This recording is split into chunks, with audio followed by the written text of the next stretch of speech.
আলহামদুলিল্লাহ, আল্লাহ পাকের পরে প্রশংসা কৃতজ্ঞতা স্বীকার করে প্রিয় নবীজির পরে দরুদ ও সালাম পেশ করে আজ 13ই ফেব্রুয়ারি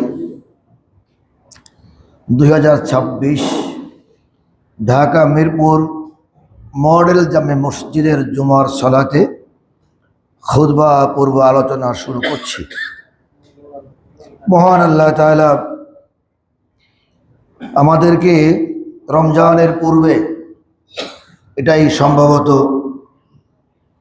শেষ খুতবা বা জুমা, আর একটা জুমা পাওয়ার সম্ভাবনা নেই, যে কারণে আজকে আমাদের এই জুমার সালাতের নসিহা আমাদের স্মরণযোগ্য এবং মহান মালিকের দরবারে নাজাতের ব্যাপারে গ্রহণযোগ্য ইবাদত কিভাবে করতে পারি সেভাবে একটি প্রিপারেশন নেয়ার উপরে করণীয় বর্জনীয় আলোচনা করতে চাই।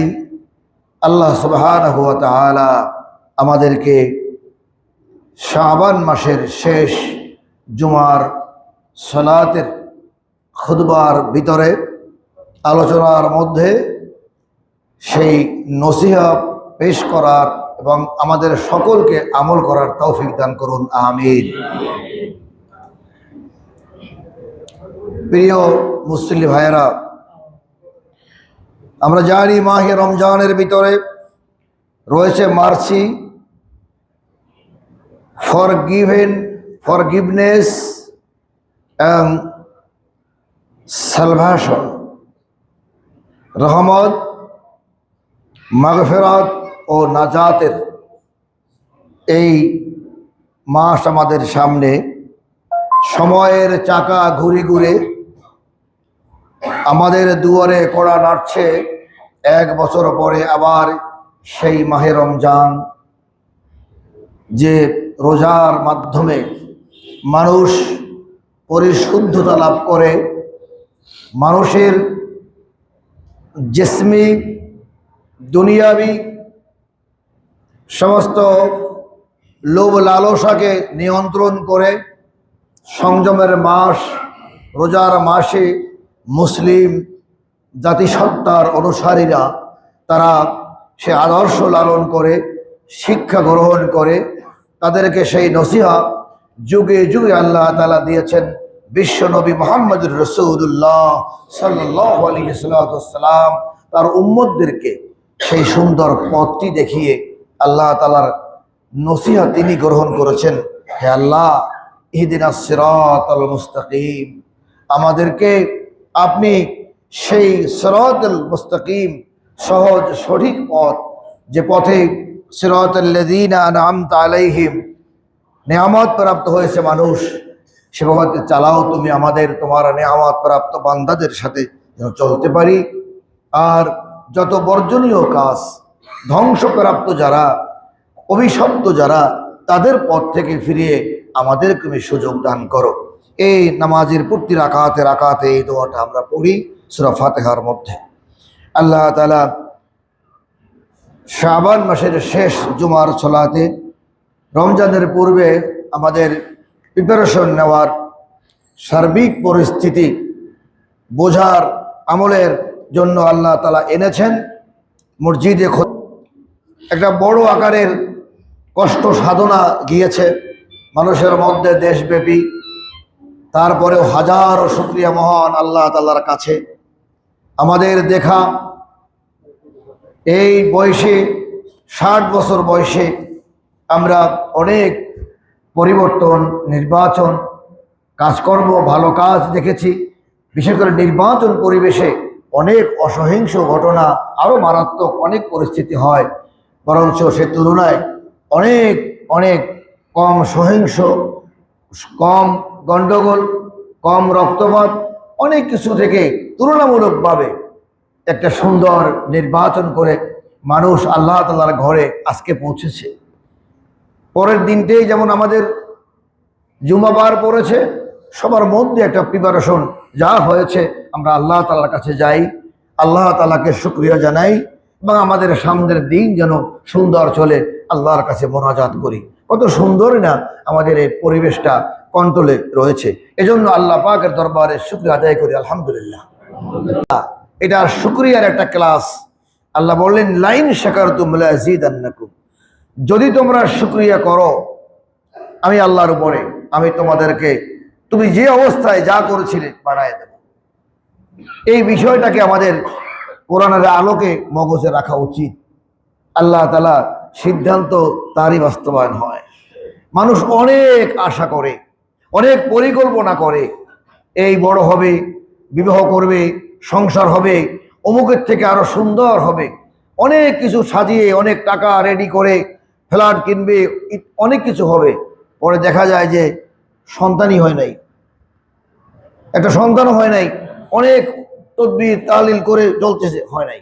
আবার একটা সন্তান হয়েছে, এমন দুষ্ট প্রকৃতির হয়ে গেছে যে বাপ্পার সাথে যোগাযোগই রাখে না। বাবা কই থাকে আর ছেলে কই থাকে তা জানে না। দীর্ঘদিন পরে হয়তো মাঝে মাঝে দেখা হয়, দেখা নাও বা হতে পারে। আর বেশি বড় লোক হয়ে গেলে তো সাক্ষাৎই হয় না, বলে ও থাকে ওর মতো, আমি থাকি আমার মতো, অনেকদিন দেখা হয় না। তো তাহলে সেই স্বপ্ন একদিন করছিল যখন সে যুবক ছিল।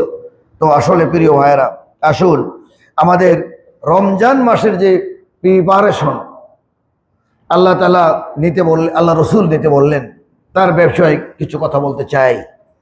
আল্লাহ রাব্বুল আলামিনের প্রিয় নবী মুহাম্মদুর রাসূলুল্লাহ রসুল আকরাম সাল্লাল্লাহু আলাইহি সাল্লাম বললেন, 5-7 দিন আগ থেকেই রোজা, নফল রোজা রাখা বা ভাঙতি রোজা রাখা, এরকম ইবাদত থেকে নিজেকে বিরত রাখা। যে সামনে রোজা রাখতে হবে, অতএব এখন নিজেকে একটু ফ্রেশ করা, নিজেকে একটু আলাদা করা, যে রোজাটা যেন শুরু করছি এর একটা ভাবগাম্ভীর্য নিয়ে আসা। রোজা রাখতে রাখতে যদি 30 তারিখেও রোজা রেখে 1 তারিখে রমজান শুরু করে, তাহলে তার মধ্যে রোজা রাখার যে মাহে রমজানের রোজার এই ভাবটা কতটা পরিলক্ষিত হয়। গতকালকেও ছিলাম, আজকে আবার রাখলাম, কিন্তু 4-5 দিন গ্যাপ দিয়ে একটু শক্তি সামর্থ্য, একটু স্বাভাবিকভাবে প্রিপারেশন নিয়ে বাজার ঘাট করে টুকটাক কেনাকাটা করে একটু সব গুছিয়ে নিয়ে তারপর রোজা রাখা। এই শেষ দিকে নফল ইবাদতের মধ্যে মশগুল হওয়া, বেশি বেশি নফল ইবাদত করার ব্যাপারে বলেছেন। শাবান মাসের শেষে তওবার ব্যাপারে বলেছেন যে আল্লাহর কাছে তওবা এই জন্য করা যে আল্লাহ, অনেক মানুষ তো রমজান ধরতে পারে না, রমজান পায় তারাবি পড়তে পারে না, রমজান পায় রোজা রাখতে পারে না, এমন অসুখ হয়ে গেছে সে ভালোভাবে চলতে পারে না, রমজান পেয়েছে কিন্তু সে তার পরিবেশ পায়নি, রমজান পেয়েছে সব আছে, টাকা পয়সা নাই, কিভাবে সঠিকভাবে আদায় করবে, ইত্যাদি ইত্যাদি অনেক রকমের সমস্যার মধ্যে পড়ে যায়। তাই আল্লাহ তাআলার কাছে তওবা করে নিজে তৈরি হওয়া যে আল্লাহ, তুমি আমাকে যখন রমজান পর্যন্ত পৌঁছে দিয়েছো, আমি যেন মাহে রমাদানে হালাল ইনকামের মধ্য দিয়ে আমি যেন সুন্দরভাবে আপনার কাছে রোজা পেশ করতে পারি। কিয়ামতের দিনে যেই বিচারের ব্যাপারটা বলা হবে, as-সাওমু লি ওয়া আনা আজিজি বিহি, আল্লাহ বলবেন এই রোজা আমার জন্য, আর এই পুরস্কার আমি আল্লাহ নিজ হাতে দেব। আল্লাহর হাত থেকে পুরস্কার নেওয়ার জন্য নিজেকে যেভাবে তৈরি করা, নিজেকে পরিশুদ্ধ করা, নিজের বাহ্যিক পোশাক আদি এবং ইন্টারনাল ভাবে নিজে পবিত্র হওয়া, দুই দিক থেকে নিজে তৈরি হওয়া, যেন আল্লাহ দেখে বুঝতে পারে যে আমার কাছে আসতেছে পুরো একটা প্ল্যান নিয়ে, তার দুর্গন্ধ মুক্ত শরীর, তার জামা কাপড়ে কোনো সুদের টাকা পয়সা নেই, হারামের কোনো কিছু নেই, সে আমার কাছে একেবারে পুত পবিত্র হয়ে রোজা রেখে তারাবি পড়ে তাহাজ্জুদ পড়ে বা ইফতারি সেহরি করছে। এই সব দেখে যেন আল্লাহ বুঝতে পারে। আল্লাহকে তো ফাঁকি দেওয়া সম্ভব হবে না, হবে? দুনিয়ার মানুষ নাই বুঝলো, কিন্তু যার জন্য রোজা রাখলাম আল্লাহ বললেন as-সাওমু লি ওয়া আনা আজিজি বিহি। তো এটা তো আল্লাহ বলছেন হাদিসে কুদসি, তাহলে সেখানে তো আমি অন্য কোনো ভাব গাম্ভীর্য দেখালে তো হবে না, আন্তরিকভাবেই ভালো হতে হবে।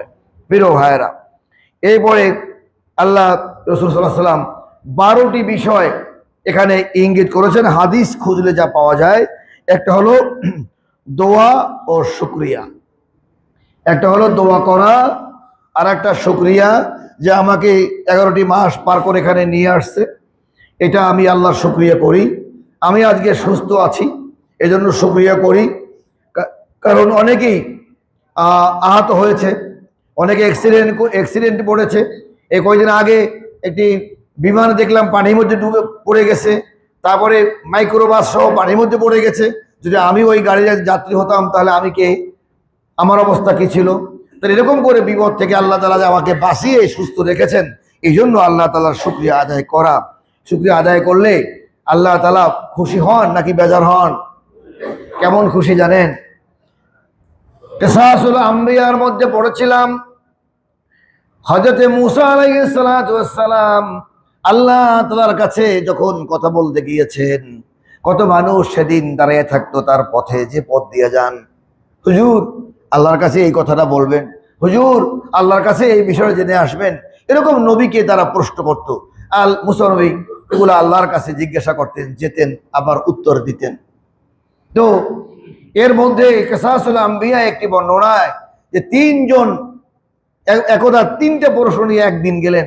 তার একটি ছিল এই যে একজন মহিলা বড় কষ্টের মধ্যে ছিলেন, তিনি বললেন যে হুজুর আপনি আল্লাহকে বলবেন, আমি তো ভিক্ষা করে খাই, কষ্ট করে খাই, ঘর একেবারে ভাঙা, আমার কোনো তেমন প্রতিনিধিও নাই, কেউ কিছু দেয় না। আল্লাহকে বলেন আমি কি আমল করলে আমার এই দুঃখ কষ্টের দিনটা শেষ হয়ে যাবে? এরপরে নবীজি বললেন ঠিক আছে মূসা আলাইহিস সালাম। এরপরে আরেকজন বললেন, হে আমার নবী, আমি একজন যুবক ব্যবসায়ী, আমার এত ধন সম্পদ, আমি যেই ব্যবসাটা ধরি এইটাই আমার বৃদ্ধি পায়, যেটা ধরি সেইটাই সফল হয়ে যায়। আমার আসলে মনে এত সম্পদ আমি চাই না, কি আমল করলে আমার এই সম্পদ বৃদ্ধিটা কন্ট্রোল থাকবে, আমি আর নিতে পারছি না। আচ্ছা ঠিক আছে। আর একজনে দোয়া করলো, একজন মখলুক, সেটা হলো বক। সেই বক মাঠের ভিতরে এসেছে, চৈত্র মাসের কাক ফাটা রোদে মাঠ ফেটে গিয়েছে, বক সেখানে ধান পান্ত নেই, চৈত্র মাস, ওই ফাটার ভিতরে কিছু পোকা মাকড় থাকে, সেগুলো খেতে আসছে। কয়েকদিন ধরে চেষ্টা করে সে পায় না, এখন ওই ফাঁকার ভিতরে অনেক দূরে চলে গেছে, এখনো ঠোঁটে ওর পাচ্ছে না। পরে মূসা আলাইহিস সালামকে দেখে বলল, হে নবী আপনি আল্লাহর কাছে জেনে আসবেন যে এই মাঠে কবে নাগাদ পানি আসবে, তাহলে আমি ওই সময়ের দিকে আসবো, এখন অন্য জায়গায় চেষ্টা করি। ও আচ্ছা ঠিক আছে। মূসা আলাইহিস সালাম গেলেন আল্লাহ তাআলার কাছে, অনেক কথার মধ্যে এগুলো জিজ্ঞাসা করলেন, নবীজি উত্তর দিলেন, আর আল্লাহ তা উত্তর দিলেন। মূসা আলাইহিস সালাম উত্তর নিয়ে আসলেন। মহিলার ব্যাপারে বললেন, তাকে বলিও যে সে যেন যে অবস্থায় থাকে সে যেন বলে আল্লাহ আমাকে ভালো রাখছে, আল্লাহর শুকরিয়া যেন আদায় করে। আর ওই যুবককে বলছে যে যুবক যদি কিছু কমাতে চায় সে যেন আমার না শুকরিয়া করে, তাহলে তার সম্পদ কমে যাবে। আর বগের ব্যাপারে বলল যে বলে দিও 1 যুগ 12 বছরের মধ্যে এই মাঠে আর পানি আসবে না, বৃষ্টিও হবে না, তুমি অন্য জায়গায় চেষ্টা করতে পারো। তো সবার আগে দেখা হয়েছে সেই বগের সাথে, মাঠ থেকে তখন পাহাড় থেকে নেমেছে বক, তখন বলে আল্লাহ তাআলা তার জবান খুলে দিয়েছেন। বক তার ভাষায় বলেছে, হে নবী আপনি বলুন আল্লাহ তাআলা আমার ব্যাপারে কি সিদ্ধান্ত দিয়েছে। মূসা আলাইহিস সালামের এই বর্ণনা কিতাবে লেখে তার মুখ কালো হয়ে গেল, আনজাহুল আমা, যেন চক্ষুটা গোছায় গেল। সে আবাসা ওয়া তাওয়াল্লার এই বর্ণনা যেন দৃশ্যটা তার মধ্যেই দেখা গেছিল। সে বলল যে কি বলবো আমতা আমতা, কারণ খবর ভালো না হলে বলতে তো আনন্দ লাগে না, মানে যদি খারাপ খবর হয়। তো বলছে যে আসলে কি বলবো, আল্লাহ তাআলা বলছেন 12 বছরের মধ্যে এই মাঠে আর কোনো পানি আসবে না, এই জন্য আল্লাহ বলছে এটা।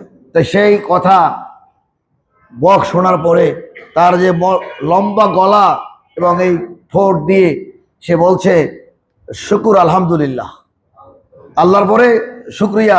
তবে আমি জানতে পারলাম যে এখানে পাওয়া যাবে না, এটা আল্লাহর জন্য ধন্যবাদ।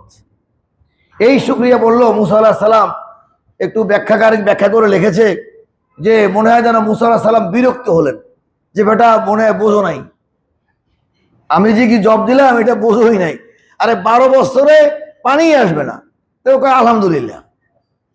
তো এইটা তার কাছে লাগে না, এখানে আমাদের তো অনেকের অস্থিরতা আছে যে এতদিনের মধ্যে আর আসতে পারবে না, মানে যে আর কি করবে, যে পাগল হয়ে যায়। তো সে আলহামদুলিল্লাহ বলে আবার ওই অন্যদিকে উড়ে যাবে, যে অন্য জায়গায় খুঁজি। মুসা আলাইহিস সালাম মাঠ ত্যাগ করতে পারেন নাই, ওই মাঠেই হাঁটতেছেন, শেষ প্রান্তের কাছাকাছি গেছে। যেমন আল্লাহ তাআলা সূরা ওয়াকিয়ার মধ্যে যেরকম বলেছেন যে আফারাআইতুমুল মা আল্লাযী তাশরাবুন আনতুম আনজালতুমুহু মিনাল মুজনি আম নাহনুল মুনজিলুন। সুবহানাল্লাহ। আল্লাহ বলেন, তোমরা যে পানি পান করো হে মানুষ, এই পানি চিন্তা করেছো? আফারাআইতুম, do you think the water, মা, এই পানি ব্যাপারে চিন্তা করেছো কি একবারও? আনতুম আনজালতুমুহু মিনাল মুজনি আম নাহনুল মুনজিলুন, আমি যখন যেখানে ইচ্ছা করি মুষলধারে ক্যাশ এন্ড ডগ, মুষলধারে বৃষ্টি নামিয়ে দিতে পারি, এ ক্ষমতা আমার আল্লাহর আছে না তোমাদের আছে? প্রশ্ন করেছেন আল্লাহ। এ ক্ষমতা কার? আল্লাহ প্রশ্ন নিয়ে জবাবটা নিচ্ছেন, বলো আমিই পারি এটা, তোমরা কেউ পারো না। সেই কথা মুসা আলাইহিস সালাম মাঠ ত্যাগ করতে পারেন নাই, মুষলধারে বৃষ্টি শুরু হয়ে গেছে, বৃষ্টি পড়ছে, ঝড় ঝড় ঝড় বৃষ্টি, আর মাঠ পানিতে ভরে যাচ্ছে। বগ এখন মুসা আলাইহিস সালামকে দেখে, কি কইল কি? মুসা আলাইহিস সালাম একটু বৃষ্টি দেখে আবার চিন্তা করলো যে মান সম্মান তো সবই খুয়াইলাম, পিছনে তাকাই দেখে না, বগও তাকাই দিছে। এখন মুসা আলাইহিস সালাম বলে যে আমার দোষটা কোথায়? মুসা আলাইহিস সালাম তাফসীর কারক লেখেন, তিনি আবার আল্লাহর কাছে গেছেন। ও আল্লাহ, তুমি আমাকে বলছো যে এক যুগের মধ্যে পানি আসবে না, আমি এইটা ডেলিভারি দিছি, এখন এরপরে তুমি আমাকে বগের সামনে লজ্জিত করে দিলে। তুমি পানি দিতে পারো, আমি জানি তোমার ক্ষমতা আছে, কিন্তু তুমি আমাকে বলছো তাই তো বলছি।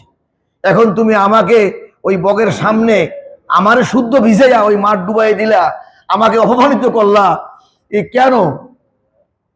আল্লাহ রাব্বুল আলামিন বলেন, মুসা রে, আমি তো বলেছি লাইন শাকারতুম লাযিদান্নাকুম ওয়া লাইন কাফারতুম ইন্না আযাবি লাশাদীদ। যদি মানুষ আমার শুকরিয়া করে, আমি আল্লাহ তাআলা সবচেয়ে বেশি ভালোবাসি আমার শুকরিয়া, আমার প্রশংসা যারা করে তাদের জন্য আমার রহমতের দরজা খুলে দেই। ও মুসা, তুমি কি শোনো নাই? তুমি যখন বলেছো 12 বছরে পানি আসবে না, একটা মাখলুক কত বছর বা তার বয়স 12 বছরও যাবে না, তবে তার জীবনে আর এই মাঠে খাবার হবে না, এটা জানার পরেও সে আমার প্রতি কোনো খারাপ বাক্য, কোনো বিরক্তি বা কোনো রকমের অবজ্ঞা না করে সে এক কথায় মেনে নিয়েছে, আমার রব এখানে দিবে না, আমি তাকে ধন্যবাদ জানাই, আলহামদুলিল্লাহ। যেই সে আমার এই কঠিন সিদ্ধান্তের পরেও যখন শুকরিয়া করেছে, তুমি যা সিদ্ধান্ত নাও আমি তাতেই খুশি। আমি আল্লাহ তাআলা তখন খুশি হইয়া ওই মুহূর্তে আমি আকাশকে বলে দিলাম, পানিকে অর্ডার দিয়ে দিলাম, তাড়াতাড়ি আমার এই মাখলুককে পানি পৌঁছে দাও। সে এমন শুকরিয়া করেছে, আমি আল্লাহ তাআলা এই মুহূর্তে তাকে আর না দিয়ে পারি না। মুসা আলাইহিস সালাম, ও তাই বিষয়টা এইখানে কি ছিল? শুকরিয়া আদায় করেছিল কার? আল্লাহর। তাই আমাদের শিক্ষা হলো আমরা দোয়া এবং শুকরিয়া আদায় করব, যে আমরা যেভাবে একটি সুন্দর সমাজ, একটি রাষ্ট্র, একটি দেশ পরিচালনা হয়, যেভাবে রাষ্ট্রবল যেখানে দাঁড়াইছি, যেভাবে চলতে চাই, এর শুকরিয়ার মানে হলো আমরা এতে খুশি হয়ে সামনের দিকে একটি সুন্দর দেশকে, একটি জনপদকে, মানুষদেরকে, এলাকার ধর্ম বর্ণ নির্বিশেষে সকলকে কিভাবে ভালোবেসে চলতে পারি। আল্লাহ আমাদের কাউকে ঠকান নাই, আমাদের যতটুকু প্রাপ্য ছিল ওই প্রাপ্যটাই আমরা পেয়েছি। এ আল্লাহ, তুমি আমাদেরকে যা দিয়েছো আমরা যেন তোমার মাখলুককে তোমার জমিনে আমরা যেন সুখে রাখতে পারি, এটার নামই হলো শুকরিয়া।